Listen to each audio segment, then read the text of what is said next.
Ndugu zangu, akili ya mwanadamu ni hazina kubwa kuliko mali yoyote duniani. Ndani ya akili ndipo ndoto huzaliwa, mipango hupangwa na maisha hubadilika. Kila mafanikio makubwa yaliyowahi kutokea yalianza kwanza kama wazo dogo ndani ya akili ya mtu mmoja aliyethubutu kuliamini. Ukweli mmoja muhimu ambao wengi hawautambui ni huu: akili huona kile unachokitafuta, si lazima kile kilichopo au kinachokuzunguka. Ukianza kutafuta fursa, utaanza kuziona kila mahali. Ukianza kutafuta sababu za kushindwa, nazo pia zitajaa mbele yako. Mtu anayewekeza akili yake katika kujifunza, kila siku ataona maarifa mapya hata katika vitu vya kawaida. Lakini yule anayewekeza akili yake katika malalamiko, ataona matatizo hata mahali ambapo kuna suluhisho. Fikiria mkulima anayepanda mbegu. Macho yake huwa kwenye mavuno, si kwenye udongo. Anajua kuwa chini ya ardhi kuna kitu kinakua, hata kama hakioni kwa macho. Hivyo ndivyo akili ilivyo. Ukiwekeza mawazo yako kwenye jambo fulani kwa bidii na uvumilivu, maarifa huanza kukusanyika pole pole mpaka matokeo yanaonekana.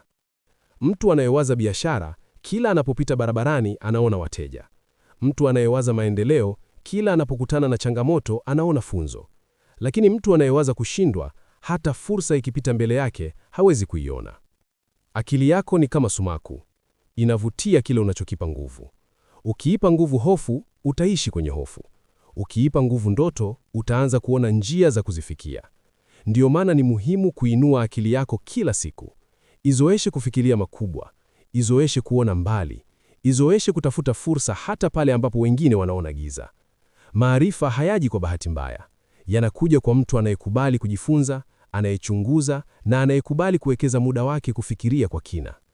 Akili iliyolelewa vizuri huanza kugundua vitu ambavyo wengine hawavioni.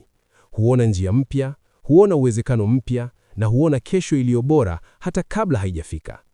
Jiulize leo, akili yangu inawekeza nguvu zake wapi?